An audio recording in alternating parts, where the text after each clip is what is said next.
So తాజా వివాదం నేపథ్యంలో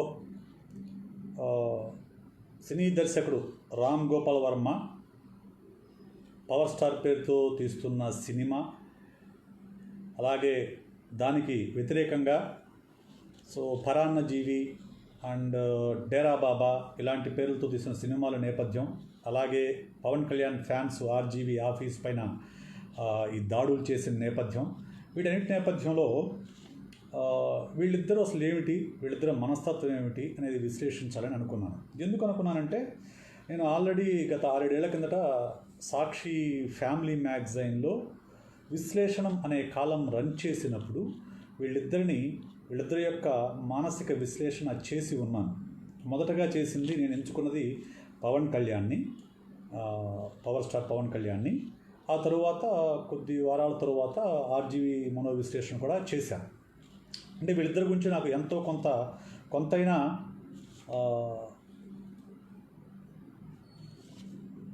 అవగాహన ఉంది కాబట్టి ఈ విషయం మీద మాట్లాడితే మంచిది, అందరికీ కొంత తెలుస్తుంది అనే ఉద్దేశంతో ఈ లైవ్ అనేదాన్ని మొదలుపెట్టాను. ఓకే, నేను మీకు వినిపిస్తున్నా కదండి? ఎవరైనా కొంచెం నాకు ఈ చాట్ బాక్స్లో చెప్తారా? ఓన్లీ ఇద్దరు మాత్రమే యూట్యూబ్ లైవ్లో ఉన్నట్టున్నారు. అలాగే 22 members are there on. Okay, వినిపిస్తున్నాను. ఓకే, ఎందుకంటే నేను యూట్యూబ్ లైవ్ ఫస్ట్ టైం చేస్తున్నాను. సో దానివల్ల నా మీద అవగాహన లేదు. అట్ ది సేమ్ టైం ఫేస్బుక్లో కూడా లైవ్ పెట్టాను. So both the ways I'm doing this one. Okay, so ఒక వ్యక్తి మనస్తత్వాన్ని అర్థం చేసుకోవాలి అంటే ఆ వ్యక్తి యొక్క పూర్వాపరాలు, ఆ వ్యక్తి యొక్క కుటుంబ నేపథ్యము, సామాజిక నేపథ్యము, విద్య, ఉద్యోగము, ఇటువంటి విషయాలన్నిటి కూడా పరిశీలించాల్సి ఉంటుంది. సో ఇందులో ప్రధానంగా ఈరోజు నేను ప్రస్తావించబోయే అంశాలు ఏంటంటే ఆర్జీవీ వర్సెస్ పీకే, వీళ్ళిద్దరి మనస్తత్వాలని పోల్చి చూద్దాం. నేను ఎవరిని కించపరచడం నా ఉద్దేశము కాదు, ఎవరిని హైలైట్ చేయడము నా ఉద్దేశము కాదు. సో ఇద్దరిని వీలైనంత వరకు నిష్పక్షపాతంగా, ఆబ్జెక్టివ్గా, ఒక సైకాలజిస్ట్గా నా యొక్క అభిప్రాయాన్ని తెలియచెప్తాను. సో ఫస్ట్ ఇద్దరి యొక్క family background, education, work production success rate, philosophy of life style, leadership qualities, thinking style, public life, marriage and family, language, body language and behaviour and criticism on these people. ఈ అంశాలన్నింటినీ కూడా విశ్లేషించాలని క్షుణ్ణంగా, అంటే వీలైనంత వరకు ఈ అంశాల ఆధారంగా వాళ్ళ మనస్తత్వాన్ని విశ్లేషించాలని వీటన్నిటిని నోట్స్ రాసుకున్నాను. సో ముందు మనం ఫ్యామిలీ బ్యాక్గ్రౌండ్లోకి వద్దాం. ఆర్జీవీ రామ్ గోపాల్ వర్మ అనే వ్యక్తి అన్నపూర్ణ స్టూడియోలో పనిచేస్తున్న కృష్ణరాజు గారు అనే సౌండ్ ఇంజనీర్ యొక్క కుమారుడు. విజయవాడలో బీటెక్ చేసి ఆ తరువాత కొంతకాలం పాటు సైట్ ఇంజనీర్గా చేసి ఆ తరువాత వీడియో లైబ్రరీ పెట్టి సినిమాల మీద ఆసక్తితో అవగాహన పెంచుకొని తను నాగార్జున గారిని ఒప్పించి మెప్పించి శివ అనే సినిమాకి అవకాశాన్ని సంపాదించుకున్నాడు. అంటే అక్కడ కొంతవరకు తన నాగార్జున గారికి వెళ్ళేంత వరకు తన తండ్రి యొక్క ఉద్యోగం ఉపయోగపడి ఉండొచ్చు, ఖచ్చితంగా ఉపయోగపడి ఉంటుంది కూడా. ఎందుకంటే ఆయన అన్నపూర్ణ స్టూడియోస్ని పనిచేస్తారు కాబట్టి నాగార్జున దగ్గర వెళ్ళడానికి ఛాన్స్ ఉంటుంది. వేరాజ్ పవన్ కళ్యాణ్ దగ్గరికి వచ్చేసరికి పవన్ కళ్యాణ్ గారు చిరంజీవి తమ్ముడుగానే సినిమా రంగానికి పరిచయం అయ్యారు.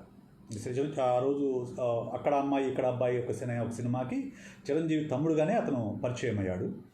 సో అతను చదువుకున్నది ఇంటర్మీడియట్ ఫెయిల్ అనుకుంటాను, నాకున్న సమాచారం మేరకు ఇంటర్మీడియట్ ఫెయిల్ అయ్యాడు.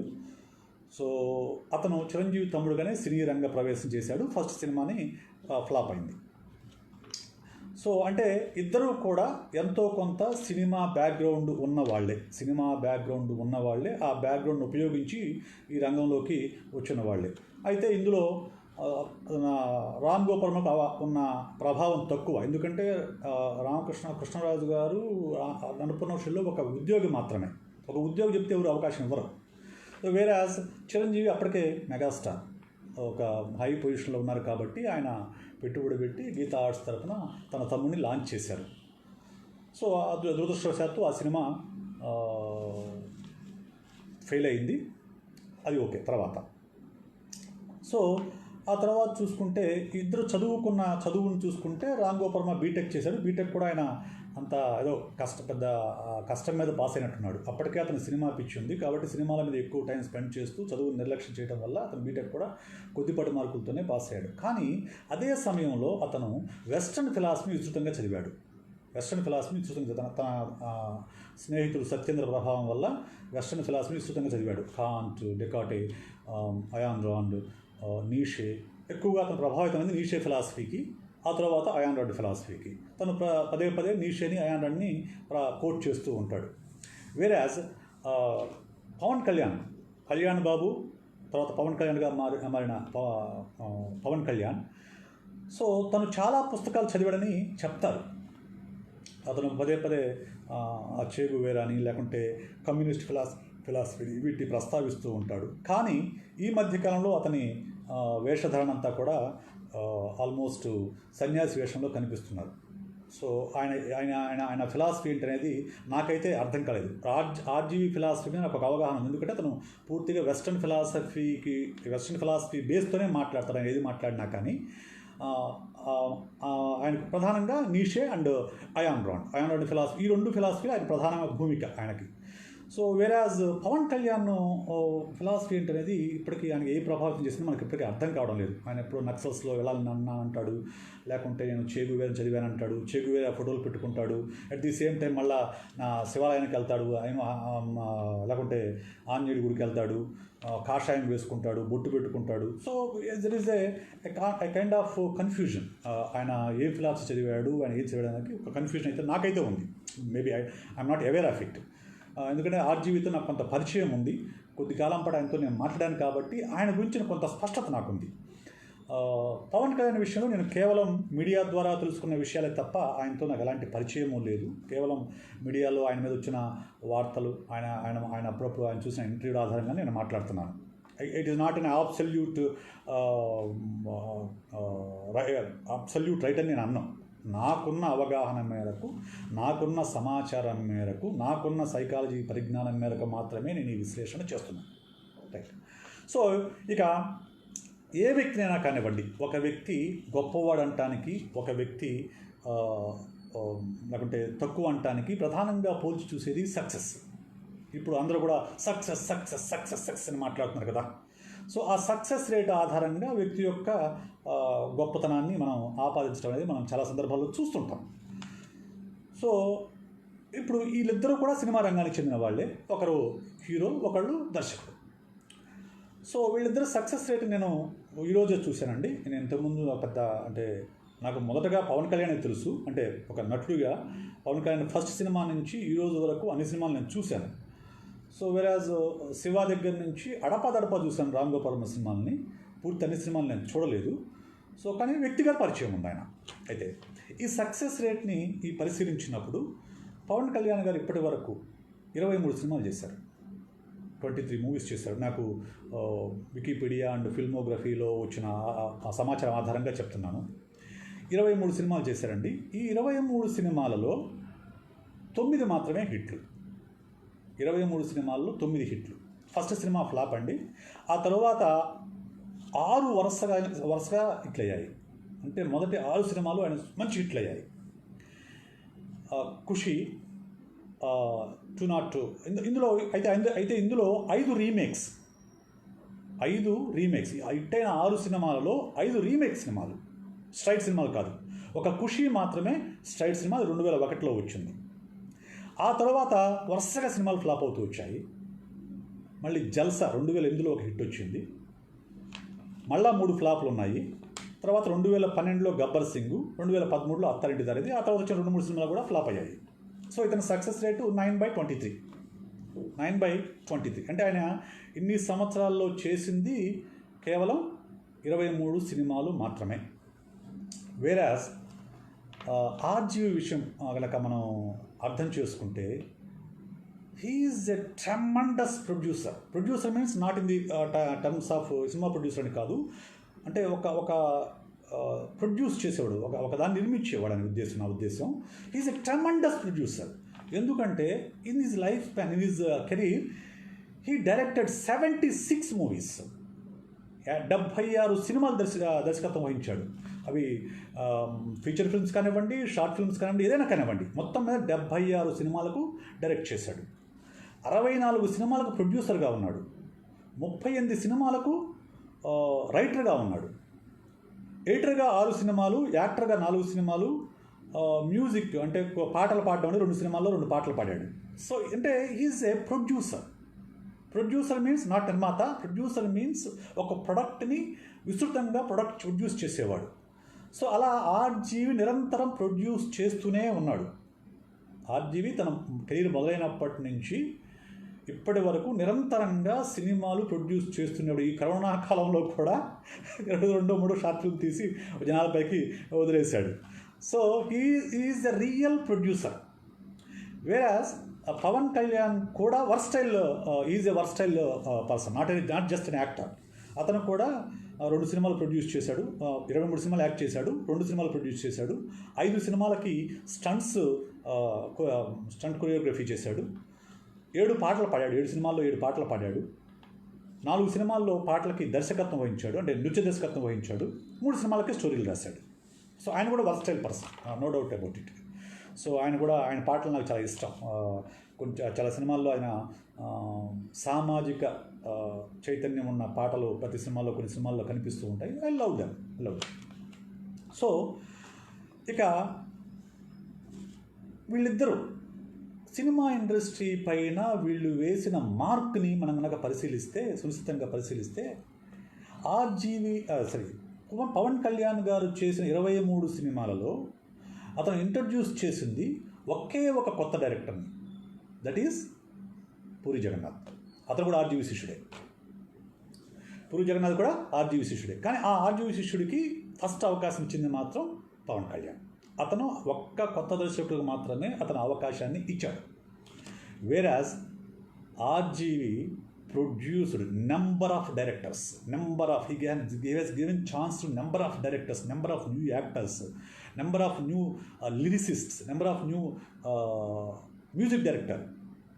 కిరవాణికి క్షణక్షణం, ఏఆర్ రెహమాన్కి ఫస్ట్ టైం తీసుకెళ్ళి బాలీవుడ్లో తీసుకెళ్ళి రంగీలా, ఇట్లా చాలామందికి ఇప్పుడు బాలీవుడ్లో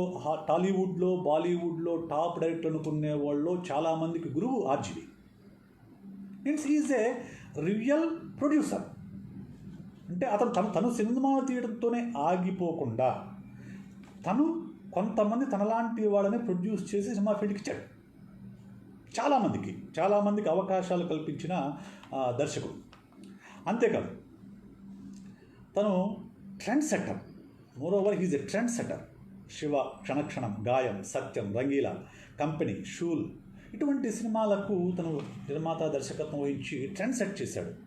so I think British film లైబ్రరీలో ఇండియా నుంచి బెస్ట్ ఫిల్మ్స్ 100 ఫిల్మ్స్ని కనుక తీసుకొని వాళ్ళు ప్రొక్యూర్ చేసిన వాటిల్లో 3 సినిమాలు ఉన్న ఒకే ఒక దర్శకుడు ఆర్జీవి. 3 సినిమాలు ఉన్న ఏకైక దర్శకుడు RGV, Indian film director. Not even great director, Bengali director పేరు ఏంటండి? బెంగాలీ డైరెక్టర్ పేరు బెంగాలీ పేరు గుర్తురావట్లేదు నాకు. సత్యజిత్తేనా? ఓకే, పేరు నాకు గుర్తురావట్లేదు, సారీ. సో ఆయన కూడా లేరు. So RGV is the only director who has 3 films procured in the British film library. He has his mark on Telugu film industry and even Bollywood. అంతేకాకుండా RGV is a pan India director. అంటే Satyajit Roy, thank you. Satyajit Roy కూడా అన్ని సినిమాలు లేవు American British film మ్యూజియంలో. So Satyajit రే. So అంటే RGV pan India, అంటే ఒక తెలుగువాడు బాలీవుడ్కి వెళ్ళి బిగ్ బి లాంటి ఒక పెద్ద యాక్టర్లతో పాటు అమీర్ ఖాన్ పెద్ద యాక్టర్లతో సినిమా చేసిన ఏకైక దర్శకుడు ఆర్జీవి. అలాగే బాలీవుడ్ పైన తనదైన మార్క్ వేసి తన శిష్యుడు చాలామందిని బాలీవుడ్ బిగ్ డైరెక్టర్స్గా మార్చిన వ్యక్తి ఆర్జీవి. ఆ రకంగా చూసుకుంటే ఇది is mark on the film industry పరంగా చూసుకుంటే ఆర్జీవీకి పవన్ కళ్యాణ్ ఎట్టి పరిస్థితుల్లోనూ సరితూగడు. సో ఈ మాట కొంతమంది పవన్ కళ్యాణ్ ఫ్యాన్స్కి ఇబ్బందిగా అనిపించవచ్చు. మనం ఫ్యాక్ట్స్ మాట్లాడుకుంటే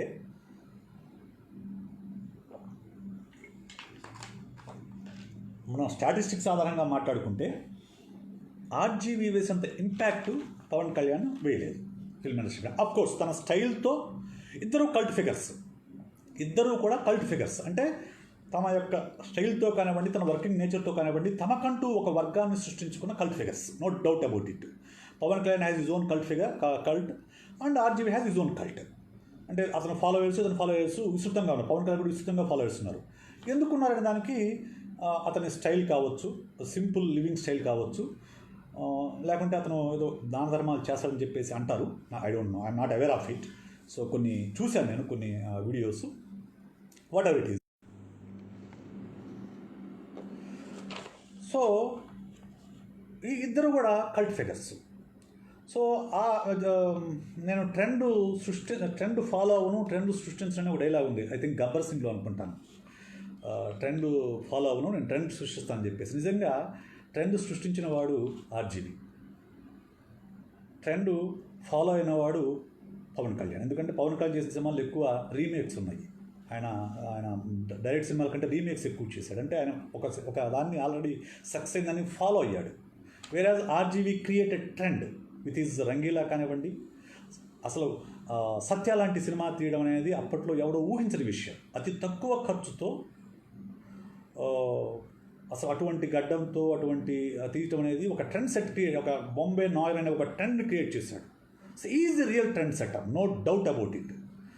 సో అంటే మనకు ఇష్టాయిష్టాలు పక్కన పెడితే అతని ఇంపాక్ట్ ఫిల్మ్ ఇండస్ట్రీ పైన కానివ్వండి, లేకుంటే సొసైటీ పైన కానివ్వండి ఎలా ఉంది అనే దాన్ని మనం పరిశీలిస్తే ఖచ్చితంగా RGV is a trend setter.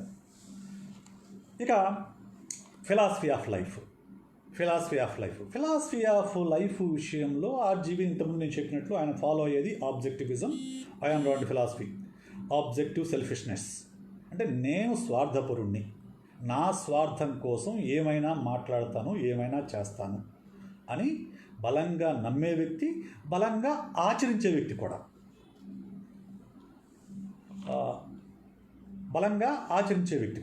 ఎందుకంటే మనం చూస్తుంటాం, అతను ఏం చేసినా కానివ్వండి తను తెలిసి తన స్వార్థం కోసం, తన అవసరానికి ఉపయోగపడేవే చేస్తూ ఉంటాడు. అంటే selfishness is philosophy of life. కాబట్టి అతను చేసే దానిలో సామాజిక బాధ్యత వెతకడం అనేది వెరితనం. అతనే క్లియర్గా చెప్తున్నాడు, ఏమని, నాకు సామాజిక బాధ్యత లేదు, నేను సెల్ఫిష్ పర్సన్. అలా ఉండటం రైటా తప్ప అంటే అందరికీ నచ్చకపోవచ్చు. అతను ఎంచుకున్న ఫిలాసఫీ అది. దాన్ని అతను చాలా సీరియస్గా ఫాలో అవుతాడు. తన సెల్ఫిష్నెస్ని చాలా సీరియస్గా ఫాలో అవుతాడు. సో అందుకు ఉదాహరణ నేను నాతో పరిచయమే చెప్పొచ్చు. నాతో పరిచయం ఐ థింక్ కొన్ని రోజుల పాటు నడిచింది, కొన్ని నెలల పాటు నడిచినట్టుంది. ఆ తర్వాత అతనికి అవసరం లేదు, నాకు అవసరం లేదు, ఫ్రెండ్షిప్ కట్ అయిపోయింది. ఫ్రెండ్షిప్ మీన్స్ పరిచయం, ఆ కమ్యూనికేషన్ కట్ చేసుకున్నాం ఇద్దరం. సో అతనికి అవసరం ఉంటేనే మాట్లాడతాడు, అవసరం లేకపోతే ఎవరినైనా కానీ కట్ చేస్తాడు. That is his nature, that is the philosophy of life. So అందులో అతను తప్పడానికి ఏముంటుంది? అతను ఓపెన్గా నేను సెల్ఫిష్ అని చెప్పిన తర్వాత అతని దగ్గర నుంచి నువ్వు మళ్ళీ దాన్ని ఏమంటాను, ఒక రెస్పెక్ట్నో లేకుంటే ఒక హెల్పింగ్ నేచర్ని ఎక్స్పెక్ట్ చేయడం అనేది మన తప్పు. ఓకే, సో అతను నమ్మిన ఫిలాసఫీని అతను సూచా తప్పకుండా ఆచరిస్తున్న విషయం నేను ఖచ్చితంగా చెప్పగలను. Whereas Pawan Kalyan philosophy of life ఏంటనేది నాకు ఇప్పటికీ అంతుబట్టని విషయం. అతను ఏదో 1,00,000 పుస్తకాలు చదివాడు అన్నారని ఎవరో మంది ఎక్కడ చదివాను, నేనైతే వినలేదు. నేనైతే ఆయన చెప్పింది వినలేదు. ఆ వీడియో ఎక్కడ చదివాను, సమ్వేర్ 1,00,000 పుస్తకాలు చదివాని చెప్పాడని చెప్పేసి. ఐ డోంట్ నో, నిజానికి తెలియదు నాకు. కానీ ఆయన ఎప్పుడు చేతులు పుస్తకంతో కనిపిస్తాడు. అందులో ఏదో ద హిస్టరీ ఆఫ్ మిత్ అనేదో బుక్తో కనిపించాడు మాస్క్ పెట్టుకొని. సో ఆయన ఎప్పుడు పుస్తకాలు చదివాని అంటారు, పుస్తకానికి ఇష్టమని అంటారు. కానీ ఆయన ఫిలాసఫీ ఆఫ్ లైఫ్ అనేది నాకైతే ఇప్పటికీ అర్థం కాలేదు. ఒక సింప్లిస్టిక్ లైఫ్, అంటే ఒక సొసైటీకి దూరంగా తనదైన ప్రపంచంలో, సో ప్రకృతికి దగ్గరగా బ్రతుకుతాడనే విషయం మాత్రం ఆయన యొక్క దీన్ని బట్టి అర్థమవుతుంది. అంతకు మించి ఆయన ఫిలాసఫీ ఉందని నాకైతే తెలియదు. That is my observation. నాకున్న పరిమితమైన సమాచారం మేరకైతే ఆయనకు ఒక ఫిలాసఫీ ఆఫ్ లైఫ్ ఉందని నేనైతే అనుకోను. ఎందుకంటే ఒక ఫిలాసఫీ ఆఫ్ లైఫ్ ఉన్నవాడైతే చేగువేరా, జ్యోతిరావు పులే, అంబేద్కర్, మహాత్మా గాంధీ ఇటువంటి ఫోటోలను వెనకబెట్టుకొని మళ్ళీ అదే ఆ ఫోటోలు వెనకబెట్టుకొని మళ్ళీ కాషాయం కట్టుకోడు. ఎందుకంటే బోత్ ఆపోజిట్ డైరెక్షన్స్లో ఉండే ఫిలాసఫీలు రెండు కూడా రెండు ఆపోజిట్ డైరెక్షన్లో ఉండే ఫిలాసఫీ. ఒకటేమో మెటాఫిజికల్ కమ్యూనిస్ట్ ఫిలాసఫీ, గతితార్కిక భౌతికవాదం, ఒకటి ఆధ్యాత్మికవాదం. ఈ రెండు ఎలా కుదురుతాయి అనేది నాకు అర్థం కాని విషయం. So I don't think he has some philosophy of life ఉందని నేనైతే అనుకోవడం లేదు, నాకైతే అర్థం కాలేదు. ఇక లైఫ్ స్టైల్ విషయంలోకి వచ్చేసరికి ఆర్జీవి తనకున్నంతలో చాలా లావిష్గా బతికేస్తాడు, చాలా విలాసంగా, విచ్చలవిడిగా. ఇంకా చెప్పాలంటే మామూలు వ్యక్తుల భాషలో చెప్పాలంటే విచ్చలవిడిగా తనకు నచ్చినట్లుగా బతికే ఒక వింత జీవి. వేరాజ్ పవన్ కళ్యాణ్ తన సమాజానికి దూరంగా ఎక్కడో ఫామ్ హౌస్లో తన పరిమితమైన వ్యక్తులతో సంబంధ బాంధవ్యాలతో ప్రైవేట్ లైఫ్ గడిపే ఒక వ్యక్తి. సో ఈ లైఫ్ స్టైల్ని మనం ఈ రెండు కూడా బోత్ ఆపోజిట్గా ఉంటాయి, ఇద్దరు లైఫ్ స్టైల్స్ కూడా బోత్ ఆపోజిట్గా ఉంటాయి. ఇక లీడర్షిప్, పబ్లిక్ లైఫ్లోకి వద్దాం. Private life, public life. Public లైఫ్లోకి వస్తే ఆర్జీవి అనే వ్యక్తి ఎవ్రీథింగ్ ఈజ్ పబ్లిక్. అంటే రహస్యాలు ఉండవా అంటే ప్రతి మనిషిలోనూ 1% 2% ఉంటాయి. ఆర్జీవి కూడా ఉండవని అనుకున్నాం. ఎవరికి చెప్పని రహస్యాలు ఆర్జీవి కూడా ఉండొచ్చు. కానీ మోస్ట్ ఆఫ్ ది టైమ్స్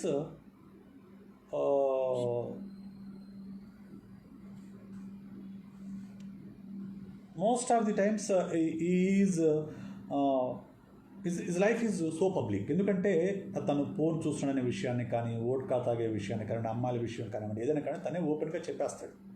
తను చెప్తేనే మనందరికీ తెలిసాయి. అలా చెప్పడం అనేది అతని చెప్పొచ్చా చెప్పకూడదా అని అంటే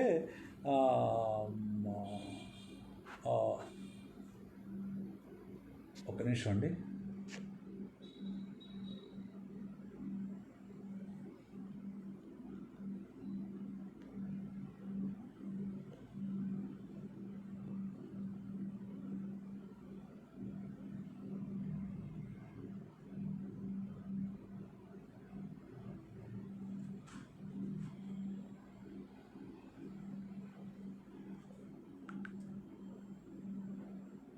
ఓకే, సో చెప్పొచ్చో చెప్పకూడదు అంటే అది అతని ఇష్టం. అతను చెప్పినట్టు అతను స్వార్థపరుడు అని చెప్తున్నాను కాబట్టి అతని స్వార్థం తనకు నచ్చింది తను చేసుకుంటూ బతికే ఒక వ్యక్తి.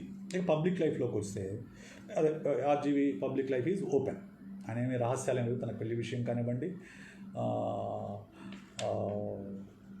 లేకుంటే తన ప్రవర్తన గురించి కానివ్వండి, తన పర్వర్షన్స్ గురించి కానివ్వండి, ఏదైనా కానీ తను ఓపెన్గా చాలా సందర్భాల్లో ఓపెన్గానే చెప్తూ వచ్చాడు. పవన్ కళ్యాణ్ పబ్లిక్ లైఫ్ వచ్చేసరికి కొంచెం సీక్రెట్గానే ఉంటాడు.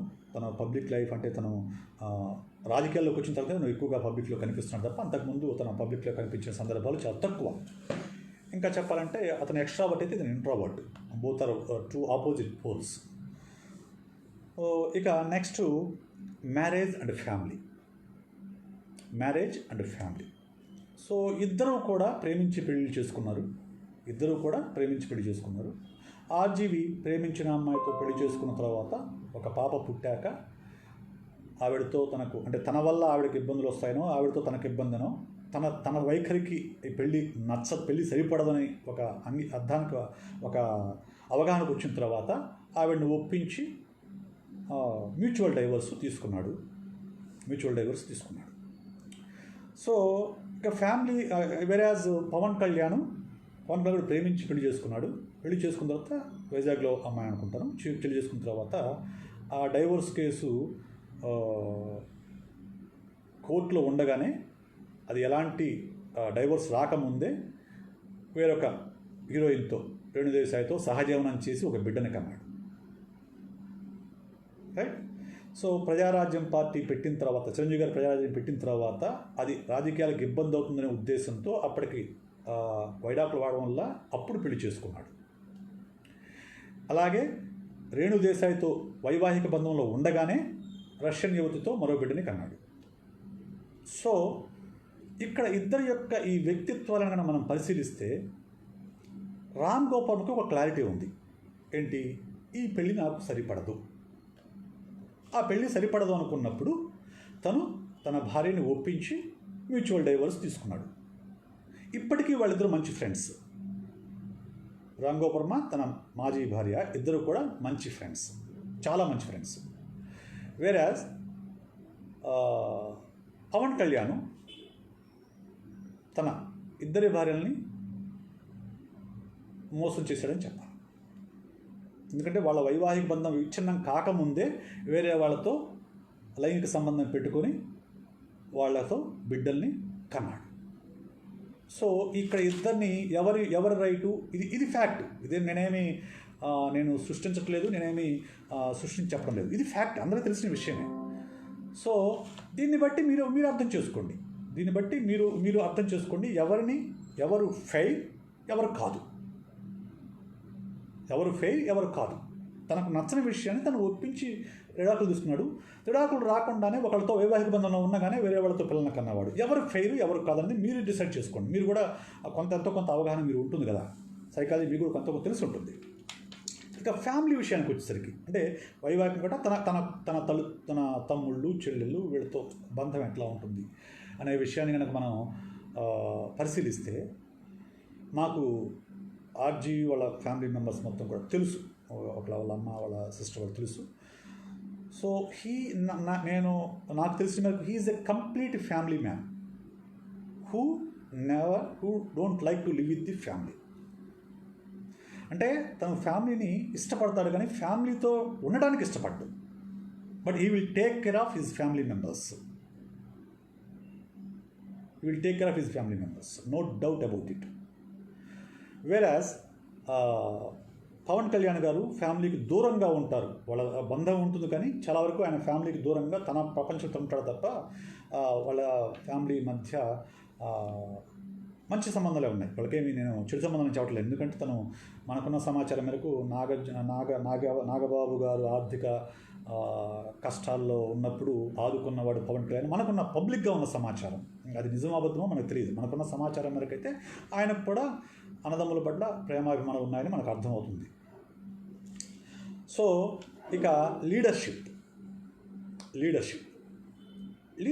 క్వాలిటీస్కి వచ్చేసరికి ఖచ్చితంగా ఆర్జీవి ఈజ్ ఎ లీడర్. ఖచ్చితంగా లీడర్. ఎందుకు అంటే లీడర్ అనేవాడు తను ఎదగటమే కాదు, తనలాంటి నాయకుల్ని సృష్టించాలి. నిజమైన నాయకుడు. That is what RGV has done. తను డైరెక్టర్గా ఎదగటమే కాదు, తనలాంటి డైరెక్టర్ని, అనురాగ్ కశ్యప్ లాంటి డైరెక్టర్ని, పూరి జగన్నాథ్ డైరెక్టర్ని, కృష్ణవంశీ డైరెక్టర్ని, శివనాగేశ్వరరావుకి ఫస్ట్ ఛాన్స్ ఇచ్చిన డైరెక్టర్ని, ఇటువంటి చాలామంది. అంతెందుకు గబ్బర్ సింగ్ లాంటి హిట్ని పీవీకే పవన్ కళ్యాణ్కి అందించిన హరీష్ శంకర్కి ఫస్ట్ సినిమా అవకాశం ఇచ్చింది కూడా ఆర్జీవిని. ఇటువంటి చాలామంది తను అవకాశం ఇచ్చాడు. తను సొంతగా డబ్బులు పెట్టి సినిమాలు నిర్మించి వాళ్ళకి అవకాశం ఇచ్చాడు. He suddenly a leader, undoubtedly a leader. And is a creator, is an experimenter, and is a initiator. ఏదైనా కొత్త విషయాన్ని అతను ఇనిషియేట్ చేస్తాడు. కొత్త ఆలోచన కానివ్వండి, కొత్త టెక్నాలజీని కానివ్వండి, కొత్త విషయాన్ని ఇనిషియేట్ చేస్తాడు. కొత్త చర్చను కానివ్వండి ఇనిషియేట్ చేస్తాడు. That is what one kind of characteristic of A leader. So ఆ రకంగా ఖచ్చితంగా అతను లీడర్. ఇతని ప్రవర్తన కొంతమంది నచ్చకపోతే ప్రవర్తన గురించి మాట్లాడతాను నేను. సో లీడర్షిప్ క్వాలిటీస్ పరంగా చూస్తే ఖచ్చితంగా RGV has his own stamp on the film industry. భారతీయ సినిమా చరిత్ర రాస్తే ఖచ్చితంగా ఆర్జీవికి అందులో ఒక పేజీ అయితే ఉంటుంది. No doubt about it. So ఇక పవన్ కళ్యాణ్ గారికి వస్తే, పవన్ కళ్యాణ్ గారు సినిమా పరంగా అయితే ఆయన తన స్టైల్ పరంగా ఒక కల్టును సృష్టించుకోగలిగాడు. కానీ సినిమా పరంగా ఆయన ఏమి అంటే హయ్యెస్ట్ బడ్జెట్ కలెక్షన్స్ ఉన్న సినిమా కానివ్వండి, లేకుంటే ఇటువంటివి ఆయన రికార్డులు ఉన్నాయని నాకైతే తెలియదు. నేను చూసిన వికీపీడియాలో నాకు లభించిన సమాచారం మేరకు, ఉంటే మీకు చెప్తే నేను యాడ్ చేసుకుంటాను. నాకు తెలిసిన సమాచారం మేరకు. ఇక ఆయన లీడర్గా ఒక రాజకీయ నాయకుడిగా ఎదగాలనే ఒక క్రమంలో నేను కూడా పవన్ కళ్యాణ్ సినిమాలు మొదటిసారి చూసినప్పుడు చాలా సినిమాలు అతని యొక్క సామాజిక అంశాలను స్పృశించే పాటలు ఉన్నప్పుడు నేను ఖచ్చితంగా అతనికి సామాజిక స్పృహ ఉందని నేను నమ్ముతాను, ఇప్పుడు కూడా నమ్ముతాను. సామాజిక స్పృహ ఉంది ఆయనకు. ఎందుకంటే హీరో యొక్క ప్రమేయం లేకుండా ప్రతి సినిమాలో అటువంటి పాట అనేది రాదు డైరెక్టర్కి అంత. ఎందుకంటే అతని సినిమాలో ఎందుకు వస్తుందంటే అతనికి ఆ స్పృహ ఉంది కాబట్టి అలాంటి అవగాహన కల్పించే ఒక పాట పెట్టాలనే ఉద్దేశంతో అతను పాట పెట్టించుకున్నాడు ప్రత్యేకంగా. సో అతని సామాజిక స్పృహ మీద నాకు ఎలాంటి శంక లేదు. ఖచ్చితంగా సామాజిక స్పృహ ఉన్న నాయకుడు అన్డౌటెడ్లీ. బట్ అతను రాజకీయాల్లోకి ప్రవేశించింది యువసేన అధ్యక్షుడిగా ప్రవేశించాడు. యువసేన కదా, ప్రజారాజ్యం పార్టీకి యూత్ వింగ్కి అధ్యక్షుడిగా ప్రవేశించాడు. ప్రవేశించాక ప్రజారాజ్యం పార్టీ అనుకున్నంత సక్సెస్ కాలేదు. అఫ్కోర్స్ 18 సీట్స్ వచ్చాయి. అనుకున్నంత వాళ్ళు ఊహించినంత సక్సెస్ కాలేదు, వాళ్ళు ఎక్స్పెక్ట్ చేసిన సక్సెస్ కాలేదు. సో ఆ తర్వాత ఆయన మళ్ళా రాజకీయాలు కనిపించలే. నాయకుడు కావాలనుకునే వ్యక్తి చాలా కమిట్మెంట్ ఉండాలి. ప్రజల పట్ల, సమాజం పట్ల, సామాజిక సమస్యల పట్ల కమిట్మెంట్ ఉండాలి. కానీ ఆ యువరాజ్యం అనుకుంటాను, ప్రజారాజ్యం పార్టీ ఆ తర్వాత ఎలక్షన్స్ తర్వాత ప్రజారాజ్యం అనుకున్నంత విజయం సాధించిన తర్వాత మరెక్కడ పవన్ కళ్యాణ్ అనే వ్యక్తి నాకైతే కనిపించలేదు. Maybe because I'm in journalism, I was in journalism at that time. But నాకైతే పవన్ కళ్యాణ్ ఎప్పుడు కూడా పబ్లిక్లో కనిపించలేదు. సో ఆ తర్వాత మళ్ళా జనసేన ప్రారంభం నుంచి మళ్ళీ పబ్లిక్ లైఫ్లోకి వచ్చాడు. ఆయన లీడర్గా ఎదగాలని, ఆంధ్రప్రదేశ్ ముఖ్యమంత్రి కావాలనే ఒక ఉద్దేశంతో, ఒక లక్ష్యంతో ఆయన రాజకీయాల్లోకి ప్రవేశించి జనసేన అనే పార్టీని స్థాపించాడు. కానీ జనసేన పార్టీ ప్రారంభోపన్యాసం చూసినప్పుడు నేను ప్రజారాజ్యం పార్టీ ప్రారంభోపన్యాసం చూశాను ఆసక్తిగా. జనసేన పార్టీ ప్రారంభోపన్యాసం చూశాను as a journalist and as a psychologist, both the ways. Janasena party ఆవిర్భావ సభలో నేను పవన్ కళ్యాణ్ యొక్క ప్రారంభోపన్యాసం విన్నప్పుడు వెంటనే అక్కడ ఉన్న నా జర్నలిస్ట్ మిత్రులు చెప్పాను, ఇతను సక్సెస్ కాడు అని చెప్పేసి. ఇతను రాజకీయాల్లో సక్సెస్ కాడు. ఎందుకు అనేది నా అబ్జర్వేషన్ ఏంటంటే, సో ఆ రోజు అతను ఉపన్యాసం మొత్తం ఆలకిస్తే, ఉపన్యాసం చాలా భావోద్వేగాలతో నిండి ఉంది. చాలా సీరియస్ విషయాలు మాట్లాడాడు. అంటే తనకు ఇచ్చిన స్క్రిప్ట్ తను రాసుకున్నాడో ఎవరు రాసిచ్చో తెలియదు, బట్ చాలా సీరియస్గా మాట్లాడాడు. కానీ వెళ్ళిపోతూ వెంటనే వెనక్కి వచ్చి ఒక నవ్వున వేసి ఆ పేపర్ తీసుకొని వెళ్ళాడు అని నాకు ఆశ్చర్యం వేసింది యాజ్ ఎ సైకాలజిస్ట్. ఎందుకంటే మనం ఒక భావోద్వేగంలో ఉన్నప్పుడు ఆ భావోద్వేగం నుంచి బయటకు రావడానికి కొన్ని నిమిషాల సమయం పడుతుంది, కొంతమందికి కొన్ని గంటల సమయం కూడా పడుతుంది. అంటే మనకు కోపం వచ్చినప్పుడు ఆ కోపాన్ని నిగ్రహించుకొని దాన్ని కంట్రోల్ చేయడం కోసం కొన్నిసార్లు చాలా టైం పడుతుంది. వేరాజ్ పవన్ కళ్యాణ్లో మీరు గమనిస్తే అప్పుడే ఆవేశపడతాడు, ఆ వెంటనే నవ్వుతాడు. There is no synchrony. Okay, there is no congruence in his behavior. అందువల్ల అతను నాకు సక్సెస్ కాదని నాకు ఆ తర్వాత చెప్పాను.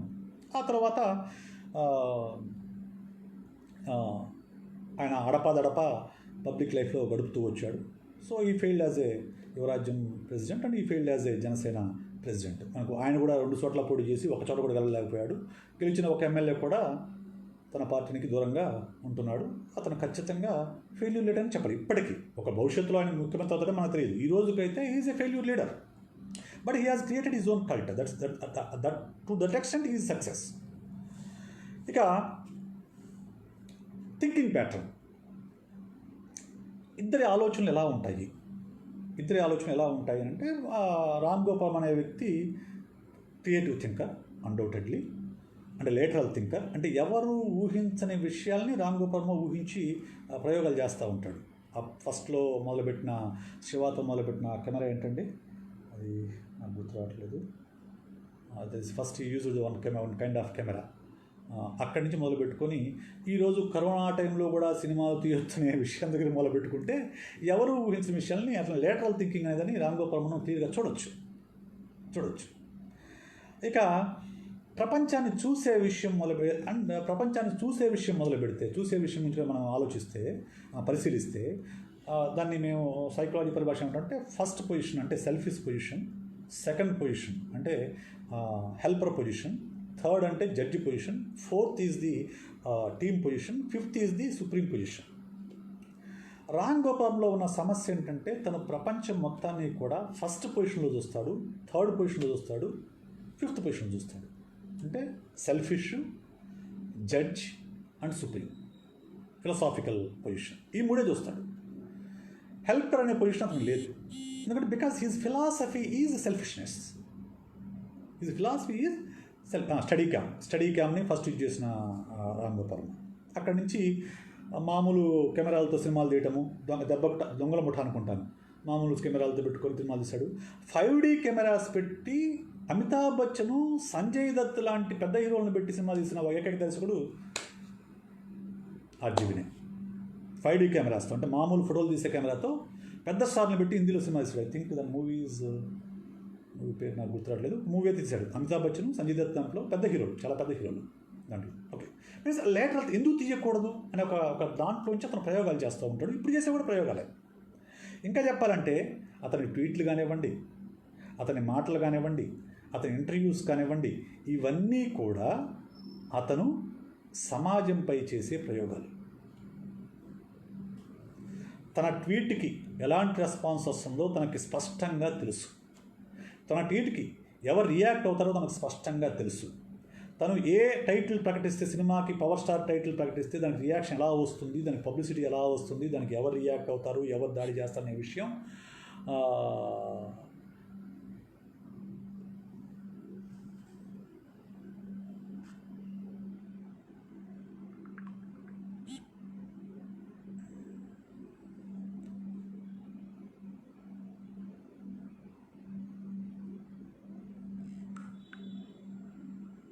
Okay right.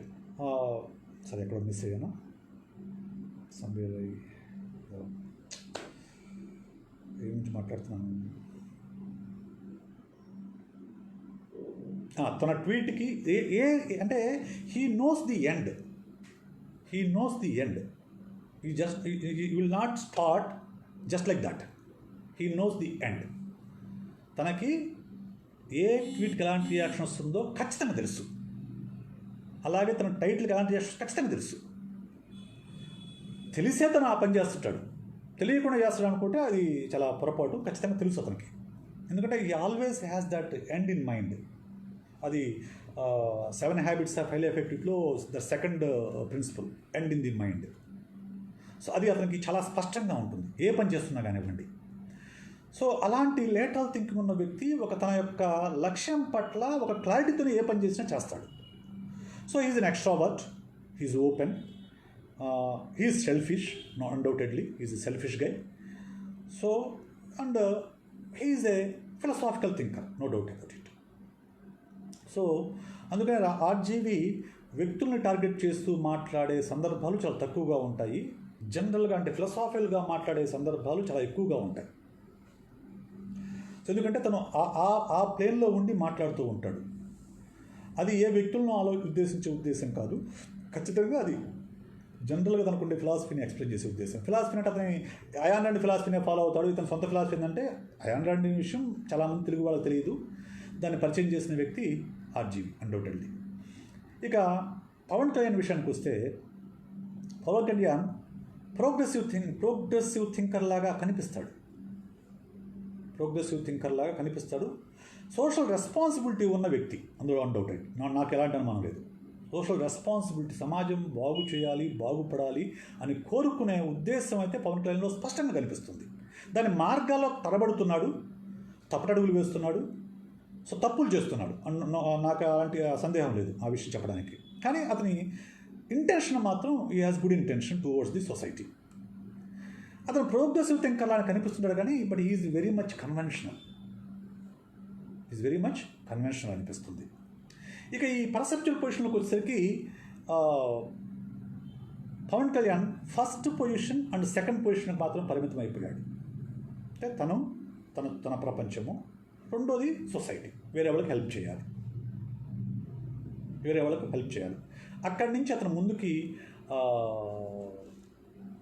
ప్రయాణించలేకపోయాడు. అంటే ముందు వేరే విషయాలు తెలుసా లేదా అనేది నాకైతే ఎక్కడ కనిపించలేదు నేను చూసిన మేరకు. ఎందుకంటే నేను పవన్ కళ్యాణ్ ఆ విశ్లేషణ రాసేటప్పుడు సునిశ్చితంగా ఒక 2-3 రోజులు పరిశీలించాను అతని వీడియోస్ అన్నీ కూడా. ఆ తర్వాత కూడా అతను రాజకీయాల్లోకి వచ్చిన తర్వాత అతన్ని విశ్లేషించాలని మళ్ళా కొన్ని ప్రయత్నాలు చేశాను.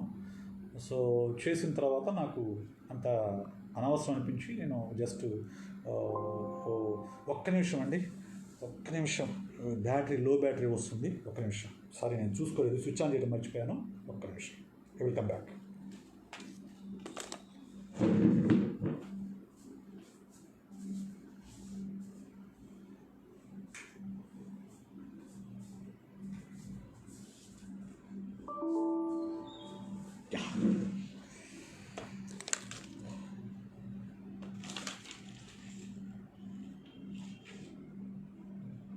ఏమైంది దీనికి?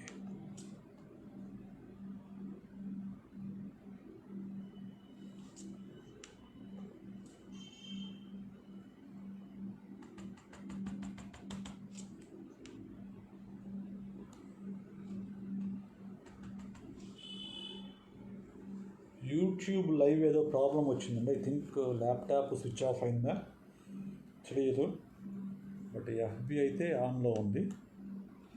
ఒక్క నిమిషం, let me try.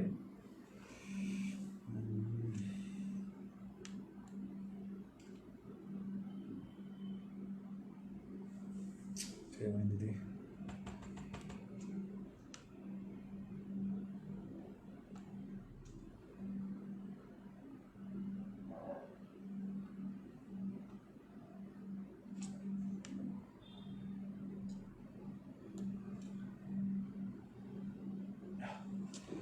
So sorry for the interruption.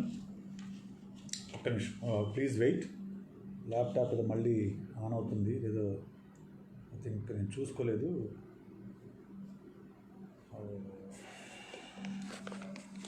ఇటువంటి టెక్నికల్ అంశాలను చాలా జాగ్రత్తగా గమనించుకోవాలి. సో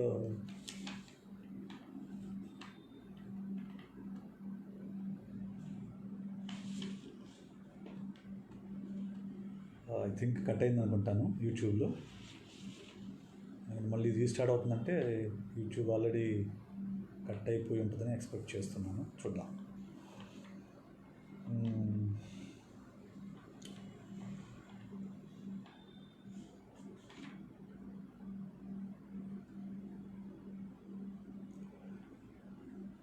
అంటే ఇక్కడ మాట్లాడవచ్చు, కానీ అది కూడా వస్తే రెండిద్దరిని ఒకేసారి మాట్లాడితే మంచిదని నా ఉద్దేశం, అందుకని ఆగానండి. ఒక్క నిమిషం వెయిట్ చేయండి please. Sorry for the interruption and sorry for the inconvenience.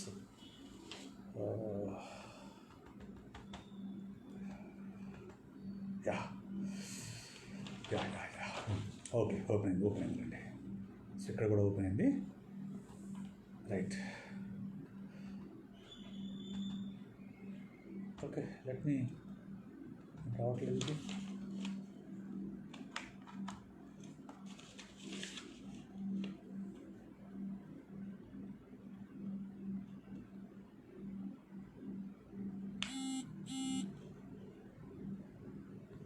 So ఏమండి, ఎఫ్బి యూట్యూబ్ లైవ్ వస్తుందా? కొంత ఎవరైనా చెప్తారా నాకు ఇక్కడ చాట్ బాక్స్లో? Your connection is unstable, please wait, we try to reconnect you అని వచ్చింది. Okay, Google Chrome, let me, okay సరేనండి, నేను ఇక్కడ మాట్లాడతాను, ఫేస్బుక్ లైవ్లో మాట్లాడతాను, నాట్ ఏ ఇష్యూ. రైట్, నేను వెళ్ళేది కనెక్ట్ అయితే కనెక్ట్ అవుతుంది. సో ఇప్పుడు మీతో మాట్లాడతాను, ఫేస్బుక్లో ఎక్కువ మంది ఉన్నారు, మాట్లాడతాను. So okay, movie name department, Amitabh Bachchan, Sanjay Dutt, Rana. Yes, ఇది 5D కెమెరాతో తీసిన మూవీ డిపార్ట్మెంట్. సో వస్తుంది, రికనెక్ట్ అవుతుందండి, అదేదో కనెక్షన్ అన్స్టేబుల్ అని వస్తుంది యూట్యూబ్ వాళ్ళకు. సో ఫేస్బుక్లో అయితే లైవ్ వస్తుంది, ఫేస్బుక్లో మొదలు పెట్టేస్తున్నాను. యూట్యూబ్లో కూడా కనెక్ట్ అయితే I think video is buffering. Okay, చూద్దాం రికనెక్ట్ అవుతుందేమో చూద్దాము, లేకుంటే ఇక్కడతో ఎండ్ చేసుకుని ఇక్కడ యూట్యూబ్లో ఫేస్బుక్ లైవ్లో కూర్చోండి. ఓకే, సో పవన్ కళ్యాణ్ ఈ ఫస్ట్ పొజిషను సెకండ్ పొజిషన్లో ఆలోచిస్తూ ఉంటాడు. అంటే ప్రపంచాన్ని చూసేటప్పుడు తన యొక్క విషయము, ఆ తర్వాత ఇతరులకు సహాయం చేయాలనే ఒక సామాజిక దృక్పథం ఉన్నదంతా ఆలోచిస్తుంటే, బట్ ఈజ్ అన్ ఇంట్రావర్ట్. ఇతని బాడీ లాంగ్వేజ్ కానివ్వండి, అది చూసినప్పుడు అతను ఇంట్రావర్ట్ అనే విషయం నాకు స్పష్టంగా అర్థమవుతుంది. సో ఎందుకంటే చాలా ముడుచుకొని ఉంటాడు, ఓపెన్ కాడు, పెద్దగా ఓపెన్ కాడు. సో అతను ఇంట్రావర్ట్ అనే విషయం మనకు అతని బాడీ లాంగ్వేజ్ మీద అర్థమవుతుంది. ఇక language, body language and behaviour, psychologist మీద దృష్టి పెడతారు కదా. లాంగ్వేజ్ కనుక మీరు ఆర్జీవీ కానివ్వండి, పవన్ కళ్యాణ్ కానివ్వండి, ఆర్జీవీని తీసుకుంటే ఆర్జీవీ లాంగ్వేజ్లో ఎక్కువగా ఐ సెంట్రిక్గా ఉంటుంది. నా పాయింట్ ఏంటంటే దగ్గర నుంచి మొదలు పెడతాడు. అంటే ఈ always look at the world from his perception, otherwise from the fifth perception. ఈ రెండింటి నుంచే మాట్లాడుతూ ఉంటాడు ఆయన ఎక్కువగా. మీరు ఆయన మాటలు గమనిస్తే, but is open, is extrovert and his body language is open. His body language is open.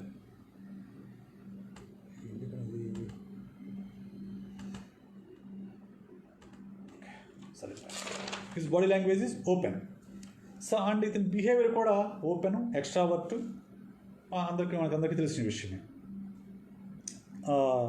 వేరాజ్ అతని ఆర్జీవీ లాంగ్వేజ్లో ఇంకొక నాకు స్పష్టంగా తెలిసిన విషయం అంటే, ఆర్జీవీ ఎప్పుడూ కూడా బూతులు మాట్లాడు, అమ్మాయిల్ని అబ్యూస్ చేసే మాటలు ఎప్పటికీ మాట్లాడాడు. నాకు స్పష్టంగా ఆ విషయం మీద అవగాహన ఉంది. ఓకే, సో వేరాజ్ పవన్ కళ్యాణ్ కూడా చాలా స్పష్టంగా మంచిగా మాట్లాడతాడు, కానీ ఆయన మాటల్లో చాలా అస్పష్టత ఉంటుంది. నేను ఆ కొండగట్టు దగ్గర చేసిన ఒక ప్రసంగాన్ని విశ్లేషించడానికి కూర్చున్నప్పుడు ఒక 10 నిమిషాల వీడియో, మొత్తం 30 మినిట్స్ ఏం మాట్లాడాడు ఆయన ఆ రోజు. 10 నిమిషాల వీడియో పరిశీలించిన తర్వాత ఇంక దాన్ని అనాలిసిస్ చేయడం వేస్ట్ అనిపించింది. ఎందుకంటే ఏ వాక్యం కూడా ఆయన పూర్తి చేయడు. ఒక వాక్యాన్ని పూర్తి చేయకుండానే అక్కడి నుంచి ఇంకొక దానికి జంప్ అయిపోతుంటాడు అనమాట. అంటే మైండ్లో క్లారిటీ లేదనే విషయాన్ని, లేకుంటే తొందరపడుతున్న విషయాన్ని ఈ మాటల యొక్క కూడిక, ఈ వాక్యాల యొక్క కలయిక చెప్తుంది మనకి. లాంగ్వేజ్ అలా లాంగ్వేజ్ ద్వారా కూడా మనం అవతల వ్యక్తి యొక్క మదిలో ఏముందనే విషయాన్ని కనిపెట్టవచ్చు.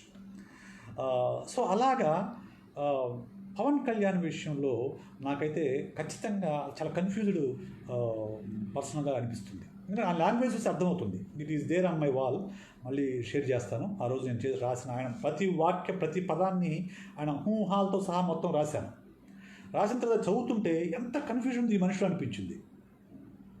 సో అలా అతను ఆ కన్ఫ్యూజన్ స్టేట్ ఆఫ్ మైండ్లోంచే మాట్లాడతాడు కాబట్టి అతని మాటల్లో స్పష్టత ఉండదు, ఆవేశం ఉంటుంది, భావోద్వేగం ఉంటుంది, కానీ స్పష్టత ఉండదు. అంటే అతనికి ఎమోషన్ ఉంది కానీ లాజిక్ మిస్ అవుతున్నాడు, ఒక లక్ష్యం అనేది మిస్ అవుతున్నాడు. సో ఇది అలాగే ఆయన బిహేవియర్ ఆయన is not a social person. ఆయన మనుషులతో పెద్ద కలవడు, తనకు పరిమితంగా ఉన్న కొంతమందికి మాత్రమే ఆయన ఉంటాడు తప్ప ఆయన మనుషులతో కలవడనే విషయాన్ని మనకు స్పష్టంగా ఆయన చూస్తే అర్థమవుతుంది. సో ఇది వాళ్ళ యొక్క లాంగ్వేజ్, బాడీ లాంగ్వేజ్ అనేది బిహేవియర్.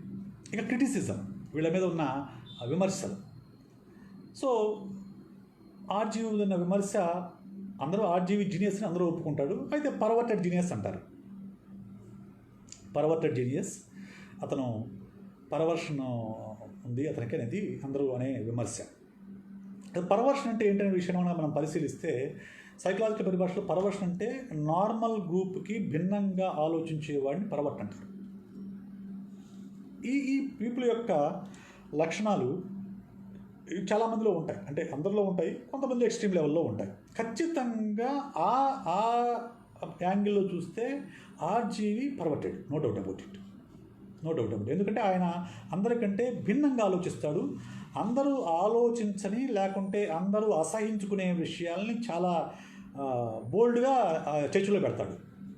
మనము ఇంత ఎందుకండి, ఒకప్పుడు పోర్న్ గురించి మాట్లాడడానికి భయపడే మనందరం ఈరోజు సోషల్ మీడియాలో పోర్న్ గురించి మాట్లాడుతున్నారు ఓపెన్గా. అంటే దానికి కారణం RGV, no doubt about it.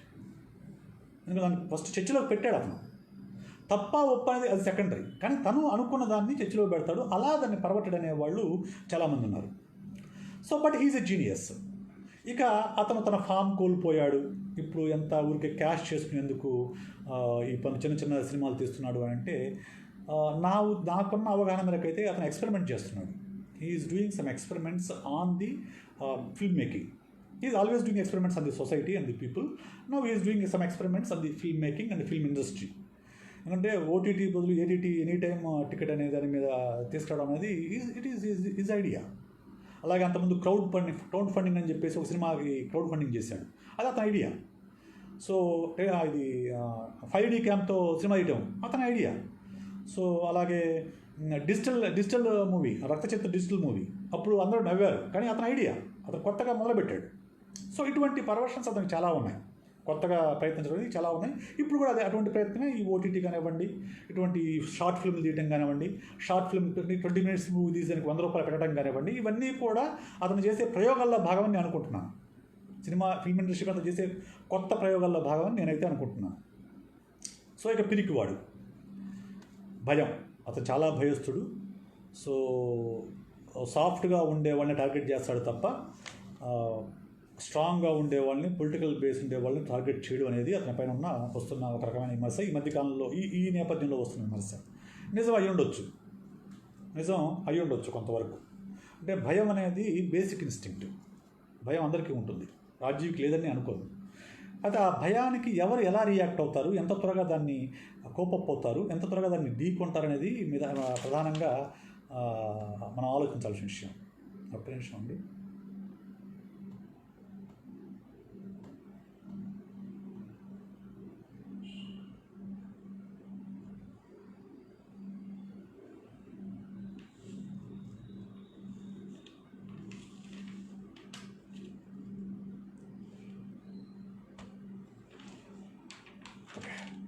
Right, భయం లేదని నేను అన్నాను, కానీ అతను మిగతా చాలామంది కంటే ధైర్యవంతుడని చెప్పడం పెద్ద ఇబ్బంది లేదు. ఎందుకంటే తను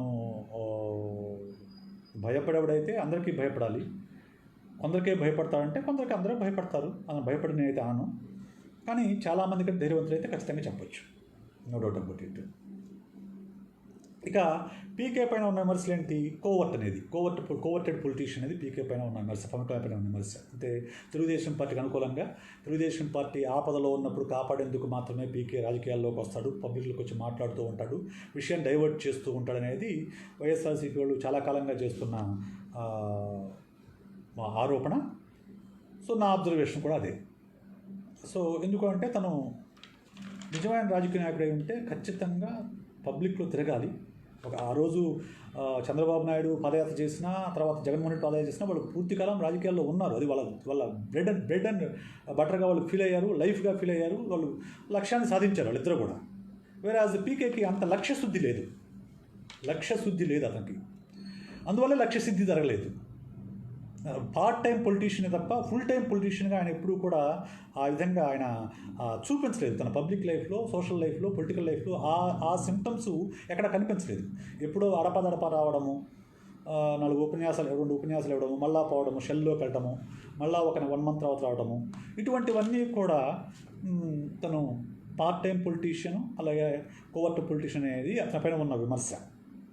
నిలకడలేమి, అలాగే prejudice towards certain people, certain parties అనేది అతని పైన ఉన్న విమర్శ. సో ఇది వీళ్ళిద్దరు గురించి నాకున్న అబ్జర్వేషన్స్, నాకున్న పరిమితమైన జ్ఞానం మేరకు, నాకున్న పరిమితమైన సమాచారము, నాకున్న పరిమితమైన సైకాలజీ పరిజ్ఞానం మేరకు నేను చేసిన విశ్లేషణ. ఇది అబ్సల్యూట్ రైటా నేను చెప్పను, నాకున్న జ్ఞానం ఇది. నాకున్న జ్ఞానం మేరకు వాళ్ళిద్దరి యొక్క సైకాలజీని మీకు చెప్పాను అనుకుంటున్నాను. సో ఇప్పుడు మీరు డిసైడ్ చేసుకోండి, ఎవరు శిఖరము, ఎవరు కుక్క, ఎవరు క్రియేటరు, ఎవరు ఫాలోయరు, ఎవరు సక్సెస్ఫుల్ పర్సను, ఎవరు యావరేజ్ పర్సను, ఎవరు ఒక ట్రెండ్ సెటరు, ఎవరు యావరేజ్ పర్సను అనేది మీరు డిసైడ్ చేసుకోండి. I have put the facts that are available on the internet. So మీరు డిసైడ్ చేసుకోండి. ఓకే, సో ఆ, ఈ ఈ విశ్లేషణ చూసిన తర్వాత ఎవరి అభిమానులకైనా కోపం వస్తుందేమో. సో నాకైతే ఎవరి పట్ల I love PK as an actor I'm very clear. So as a politician I don't like him. So is a part time politician, is not a full time politician as a my observation. So he can't create any trend in the politics. He can't create. I'm saying it right now. He can't create anything. He can't create anything in politics.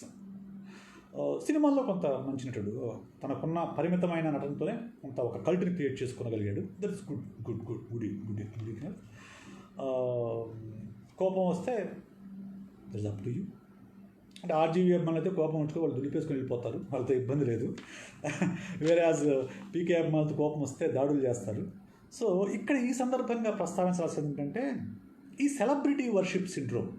అంటే ఒక సెలబ్రిటీని మనం ఇష్టపడవచ్చు, అది RGV కావచ్చు, పీకే కావచ్చు, జగన్మోహన్ రెడ్డి కావచ్చు, చంద్రబాబు కావచ్చు, లేకుంటే శ్రీ రవిశంకర్ కావచ్చు, జగ్గి వాసుదేవ్ కావచ్చు, రామ్దేవ్ బాబా కావచ్చు.